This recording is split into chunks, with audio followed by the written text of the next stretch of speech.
Hey guys, it's Julie here, and I'm excited to show you how to use the TipRanks Analyst Top Stock tool to help search for new investment ideas. So let's head over to the TipRanks homepage.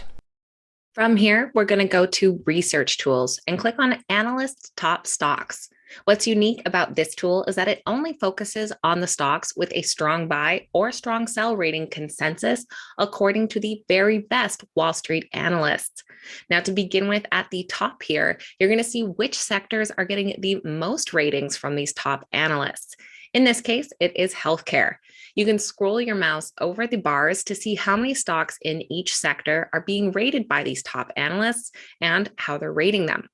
Now, if we scroll down, we can start searching for stocks. You can filter by stock rating. So let's look for a strong buy today. And you can narrow your search further by market cap and sector. So let's take a look at a medium market cap and the consumer goods sector. This narrows down our list to 16 different stocks.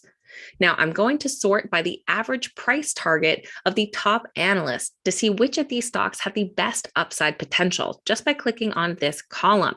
Now, up here, you'll see the highest upside potential according to top analysts. For each stock, you can see their price, the one-day price change, market cap, sector, this target, stock rating, last rating, recent stock behavior, and the rating reason.